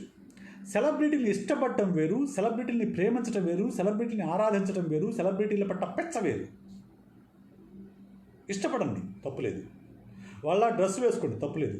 వాళ్ళలో ఉండే మంచి లక్షణాలని మీరు కూడా పాటించడానికి ప్రయత్నం చేయండి, తప్పులేదు. ఓకే, అంతేకాని వాళ్ళని ఎవరైనా ఏదైనా అంటే వాళ్ళ మీద విరుచుకుపడటము, వాళ్ళని బూతులు తిట్టడము, వాళ్ళపైన దాడికి పాల్పడటము, ఇవి సెలబ్రిటీ వర్షిప్ సిండ్రోమ్ అనే ఒక మానసిక రుగ్మతకి లక్షణాలు. సో మీకు అలాంటి లక్షణాలు కనుక ఉంటే, అంటే పవన్ కళ్యాణ్ కానివ్వండి, ఆర్జీ మీద అనగానే మన కోపం వస్తుంది, స్పందించడం వేరు. మన అభిమానటుడిని ఎవరైనా నాయకుడిని ఎవరైనా అందరం అనుకోండి, స్పందిస్తారు, ఎవరైనా స్పందిస్తారు. మన నచ్చిన నాయకుడిని ఏమైనా విమర్శిస్తున్నారు కాబట్టి. కానీ స్పందించడం వేరు, విమర్శించడం వేరు, బూతులు తిట్టడం వేరు. తీవ్రమైన గొడవలకు దిగటము, దాడులు చేయటము, ఇటువంటి లక్షణాలకు మీకుంటే మీకు సెలబ్రిటీ వర్షిప్ సిండ్రోమ్ అనే ఒక జబ్బు ఉందనే విషయాన్ని మీరు గుర్తించండి. గుర్తించి దానికి ట్రీట్మెంట్ తీసుకోండి. లేకపోతే మీరు ఇబ్బందుల్లో పడతారు, మీ మానసిక ఆరోగ్యం దెబ్బతింటుంది. ప్లస్ మీరు ఇలాంటి దాడులు ఏమైనా చేస్తే మీరు కోర్టు కేసులు ఎదుర్కొని అనవసరంగా శ్రమకి లోనవ్వాల్సి వస్తుంది. కాబట్టి మీ నాయకుల్ని ఇష్టపడండి, ఆరాధించండి, గౌరవించండి, ఏదైనా ఓకే. కానీ వాళ్ళ కోసం మీరు గొడవల్లోకి వెళ్ళద్దు. వాళ్ళ కోసం మీరు గొడవలు పడుతున్నారంటే అర్థం you have celebrity worship syndrome. Okay, thanks for watching me. So ఇలాగే మరో రోజు మరో టాపిక్తో మీ ముందుకు వస్తాను. సో నా యూట్యూబ్లో రెగ్యులర్గా నేను డిఫరెంట్, అంటే ఈ పొలిటిక్స్ సంబంధంగా అండి, నేను సైకాలజీకి, పేరెంటింగ్కి, జీనియస్కి సంబంధించిన అంశాలపైన రోజు పోస్టులు, వీడియోస్ పెడుతూ ఉంటాను. నా యూట్యూబ్ ఛానల్ని సబ్స్క్రైబ్ చేయండి. సబ్స్క్రైబ్ చేస్తే మీకు ఎప్పటికప్పుడు కొత్త వీడియోని మీరు చూడడానికి కుదురుతుంది. అన్నిసార్లు లైవ్లే కాదు, నేను రికార్డెడ్ వీడియోలు పెడుతూ ఉంటాను. సో అప్పుడు మీరు అటువంటి వీడియోలో మీకు నోటిఫికేషన్ వస్తుంది, మీరు వెంటనే దాన్ని చూడడానికి అవకాశం ఉంటుంది. So thank you so very much for watching my video and please subscribe my YouTube channel for further notifications. Thank you so very much and good night.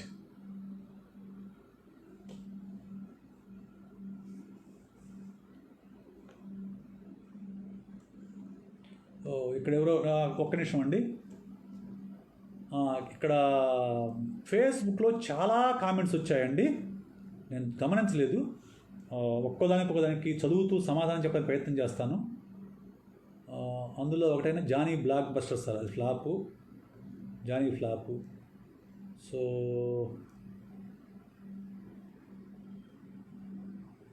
Satyajit Ray, okay, ఒక్క నిమిషం అండి, let me see the comments.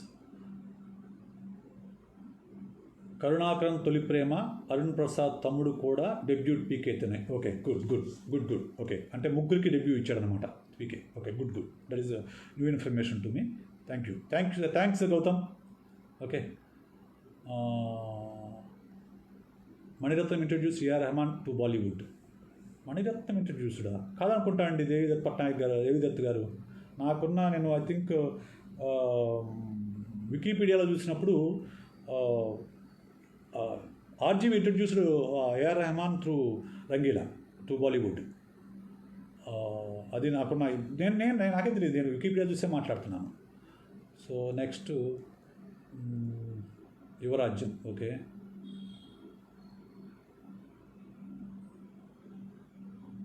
PK is acting as per some directors in real life as well. It's true అనిపిస్తుంది నాకు కూడా as a psychologist. End results ఖచ్చితంగా తెలిసి చేసే experiments కాదేమో అండి.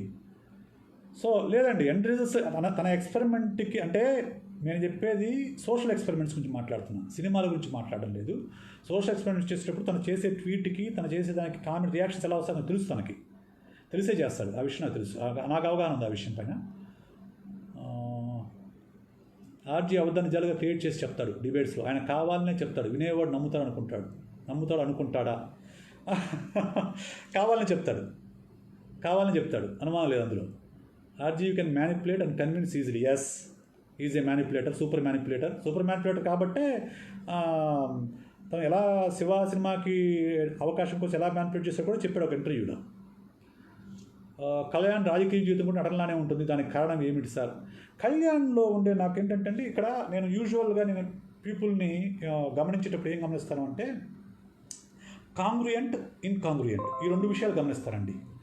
కాంగ్రుయంట్ అంటే తను చెప్పే మాట, తన ప్రవర్తన, తన మనస్సు ఒకే రకంగా ఉంటే అది వాళ్ళ లాంగ్వేజ్లో, బాడీ లాంగ్వేజ్ సింక్ అవుతాయి. That is congruence. Whereas incongruence అంటే వాళ్ళు చెప్పే మాట ఒకటి ఉంటుంది, బాడీ లాంగ్వేజ్ ఒక రకంగా ఉంటుంది, చూపులు ఒక రకంగా ఉంటాయి.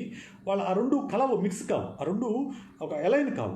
అది incongruent. That is there in the Pawan Kalyan body language and language. అందువల్ల అతను నేను కాంగ్రుయంట్ లీడర్ నేను అనుకోను. Whereas RGV is a congruent person. ఏకాకి జీవితం ఇష్టపడే కళ్యాణ్ రాజకీయాలు అందరితో కలిసి పనిచేయలేడు. అదే కదా నేను చెప్తుంది, రాజకీయాలతో ఏమీ మార్క్ క్రియేట్ చేయలేదని చెప్పాను. అందుకనే పవన్ కళ్యాణ్ తనకు తాను లోపల ఎలా ఊహించుకుంటాడు? He is an insecured person, he feel insecured. అబద్ధంకు నిజంగా చెప్తాడు ఆర్జీవి, వినేవాడు ఏమనుకుంటాడో అనే ఫీల్ ఆయనలో ఉంటుందా సార్? ఆర్జీవి మాట్లాడుతుంటే ఏదో తాగడం, కళ్ళు ఎక్స్ప్రెషన్ రకరకాలుగా పెడతాడు, దానికి కారణం ఏమిటి? ఈ మధ్యలో పవన్ కళ్యాణ్ న్యాచురాలిటీ కనిపించడం, దానికి కారణం ఏమిటి?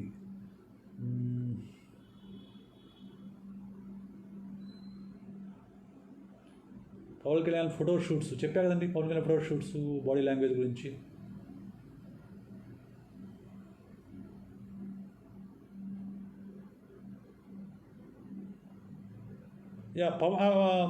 RGV is a law abiding citizen అండి. అంటే తను ఎప్పుడూ కూడా లా ఆఫ్ ల్యాండ్ని దాటి మాట్లాడు, అందుకే తను చాలా జాగ్రత్తగా మాట్లాడతాడు. ఆ లా ఆఫ్ ల్యాండ్ పరిమితికి లోబడే తన స్వేచ్ఛను పూర్తిగా వాడుకుంటాడు. ఈ దేశంలో రాజ్యాంగం ఇచ్చిన హక్కుల్ని పూర్తిగా వాడుకునే వాళ్ళల్లో ఒకడు RGV, no doubt about it. తనకు రాజ్యాంగం ఏ మేరకు హక్కు ఇచ్చిందో అంతవరకు వాడుకుంటాడు. Why do you think RGV is specifically targeting PK? I don't think so. He targeting so many people. అతను చాలా వాళ్ళని టార్గెట్ చేస్తూనే ఉంటాడు.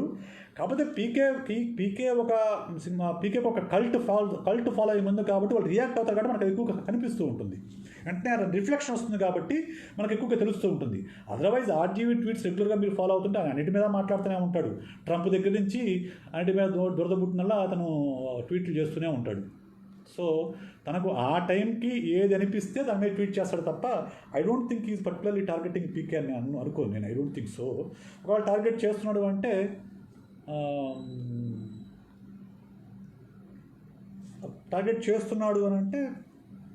తనకు అదొక రకంగా సరదా కూడా తనకి. అంటే కొంతమందిని గిల్లి వాళ్ళు ఎలా రియాక్ట్ అవుతారు, వాళ్ళ ఫ్యాన్స్ ఎలా రియాక్ట్ అవుతారు, నేను చెప్పాను some sort of social experiment. అదొక రకమైన ప్రొఫెషన్ అంటామే మనం, ప్రొఫెషన్ అని అనలేం కదండి, అదొక రకమైన పిచ్చి. వాడిని గిల్లి చూస్తుంటారు అనమాట, ఏ లెటర్ ఎక్కదో చూద్దాము, ఏం జరుగుతుందో చూద్దాము అని చెప్పేసి ఎటువంటి ఎక్స్పెరిమెంట్స్ చేస్తూ ఉంటాడు. అందులో భాగంగానే కొన్నిసార్లు టార్గెట్ చేస్తే చేయొచ్చు. That's not I do agree with that. ఇంకా ఓకే, థ్యాంక్ యూ. సో ఈ క్వశ్చన్స్ అని కామెంట్స్ కూడా చదివాను. Thank you so very much. So please subscribe my channel, YouTube channel Sai Vishesh పేరు, సై VISHESH పేరుతో ఉంటుంది. సో ఆ ఛానల్కి శ్రీరెడ్డి ఎపిసోడ్ నాకు అర్థం కాలేదండి. శ్రీరెడ్డి ఎపిసోడ్లో అతను ఎందుకు ఇంక్లూడ్ అయ్యాడనే విషయం నాకు కూడా అర్థం కాలేదు. So I think he want to divert the topic. అతను ఎందుకు నాకు అర్థమైన మేరకు అతను ఎందుకు ఇంక్లూడ్ అయ్యాడు, దాంట్లో ఎందుకు వేలు పెట్టాడంటే, శ్రీరెడ్డి దాని మీద మాట్లాడుతున్నంత వరకు సినీ పరిశ్రమ పెద్దలెవరు కూడా దానిపైన స్పందించలేదు.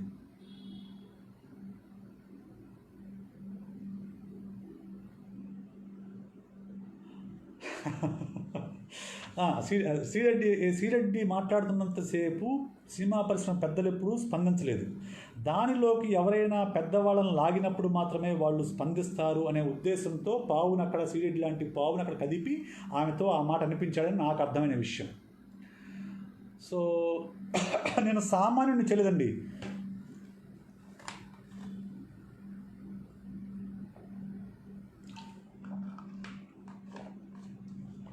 అమ్ముడు పోయిన విషయం నాకు తెలియదు జ్యోతిప్రసాద్ గారు. అమ్ముడు పోయాడేమో నాకు తెలియదు. నాకున్న అవగాహన మేరకు అయితే ఆయన శ్రీరెడ్డిని ఒక పావులాగా ఉపయోగించి సినిమా పరిశ్రమ పెద్దల్ని ఆ ఇష్యూలోకి లాగాడు. ఆ తర్వాతే సినిమా పరిశ్రమ పెద్దలు దాని మీద మాట్లాడడం మొదలుపెట్టారు. మాట్లాడారు కూడా అందరూ. మాట్లాడే కమిటీ వేసి ఆ చర్యలన్నీ యాక్షన్స్ తర్వాత వచ్చిన రియాక్షన్స్. సో అందులో భాగంగానే అని నేను అనుకుంటాను. ఒకవేళ అమ్ముడు పోయాడేమో నాకు తెలియదు. I don't know. మీకు దగ్గర సాక్షులు ఉంటే దట్స్ ఓకే. నాకైతే ఐ డోంట్ థింక్ సో. ఎందుకు అమ్ముడు పోయాడని నేను నమ్మను అని అంటే, నేను నమ్మను. Maybe you can believe it. నేను ఎందుకు నమ్మను అంటే, ఆర్జీవీకి కొంతమంది నిర్మాతలు పూర్తిగా డబ్బులు ఇవ్వకుండా వదిలేసిన నిర్మాతలు చాలామంది ఉన్నారట. నాకు సన్నిహితుల వర్గాల్లో చెప్పిన దాన్ని బట్టి వీళ్ళు సార్ అడగండి సార్, ఫోన్ చేయండి సార్, మీరు ఫోన్ చేసి గట్టిగా అడగండి సార్ అంటేను, ఇవ్వాలనుకునేవాడు ఎప్పుడైనా ఇస్తాడు, ఇవ్వకూడదు అనుకునేవాడు నేను ఎన్నిసార్లు ఫోన్ చేసినా ఇవ్వడం. కాబట్టి ఆడికి ఫోన్ చేసి నా టైం వేస్ట్ చేసుకోవడం కంటే ఆ టైంలో ఇంకో సినిమా తీసుకుంటాను అని చెప్పాడని అతను సన్నిహితంగా ఉన్న వాళ్ళు నాకు చెప్పిన విషయం. అంటే is least worried about the money అండి. నేను ఆ విషయం నాకు స్పష్టంగా తెలుసు. So he didn't touch the money. RGV లాంటి విశేష వ్యక్తిత్వం ఉన్న మనిషితో పవన్ కళ్యాణ్ లాంటి సామాన్ని పోల్చడం సమంజసం అంటే నేను పోల్చలేదండి. అంటే ఈ వివాదం ఇక్కడ వచ్చింది కాబట్టి ఇద్దరు వ్యక్తిత్వాలని ఒక కంపారిజన్ చేసి చెప్పడం అనేది నా ఉద్దేశము. నేను ఎవరిని గొప్ప చేయాలని కాదు, ఎవరు తక్కువ చేయాలి. నేను ఫ్యాక్ట్ నాకున్న సమాచారం మేరకు నేను ఫ్యాక్ట్స్ చెప్పాను. మీరే అర్థం చేసుకోమన్నాను. అది మీరు చెప్పండి. ఎవరు గొప్ప, ఎవరు శిఖరమో, ఎవరు కుక్కో, లేకుంటే ఎవరు క్రియేటరో, ఎవరు ఫాలోయరో మీరు చెప్పండి. So that's it. నేనేం పోల్చలేదు. నేను చెప్పాను, పవన్ కళ్యాణ్ సామాజిక స్పృహ ఉన్న నటుడు, సమాజానికి ఏదో కొంత మేలు చేయాలనే స్పృహ ఉన్న నాయకుడు. నేను చెప్తున్నా కదా, ఇంకేం చెప్పాలి? ఓకే, ఇద్దరి మీద వచ్చిన క్రిటిసిజం చెప్పాను, దాని మీద నా ఒపీనియన్ చెప్పాను. నా ఇప్పుడు ఎవరైనా కానివ్వండి, అబ్సల్యూట్ ట్రూత్స్ ఏమి ఉండవండి. ఎందుకంటే నేను నాకున్న పరిమితమైన సమాచారం మేరకు, నాకున్న పరిమితమైన సైకాలజీ జ్ఞానం మేరకు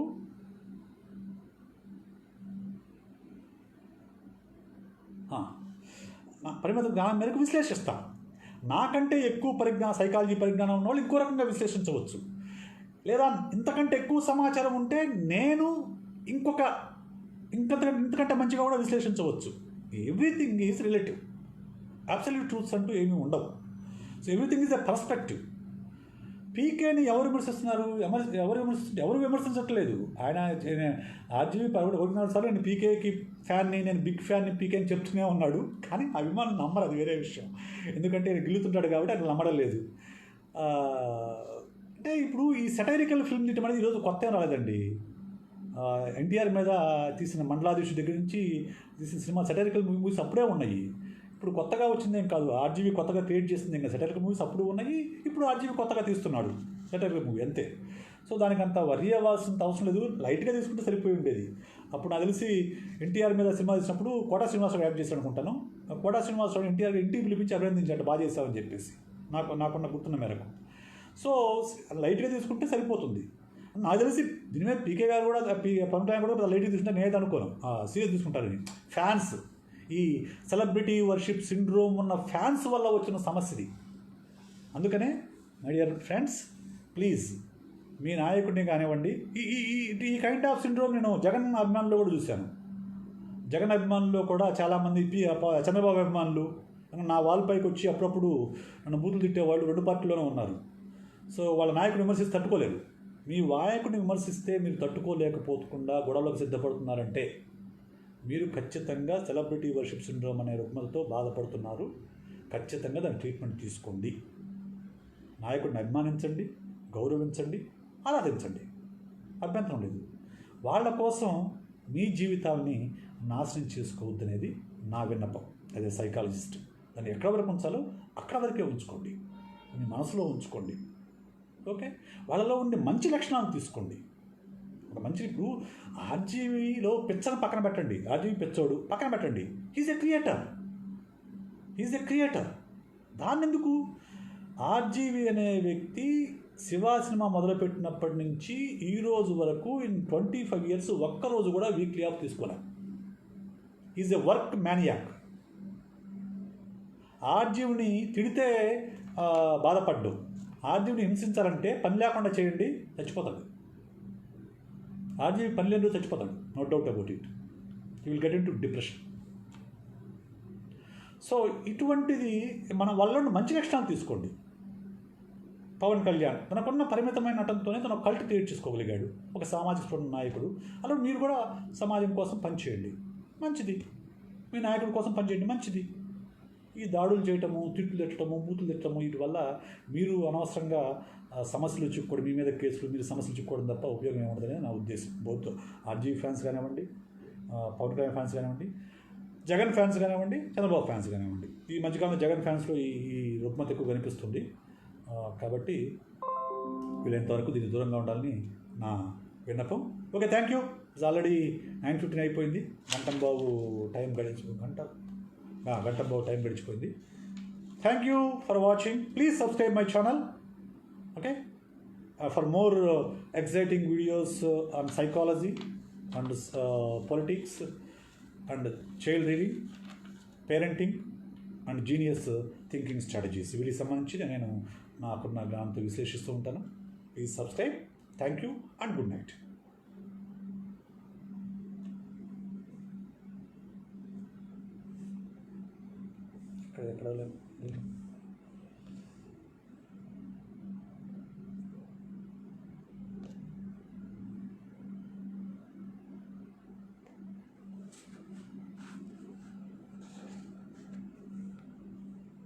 ఎక్కడ ఎండ్ అవుతుంది రామా?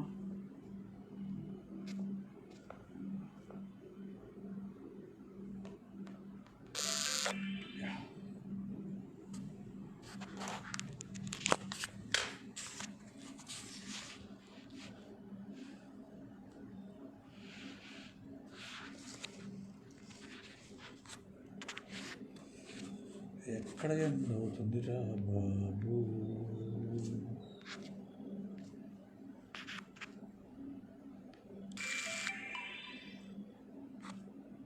ఏమిటిది?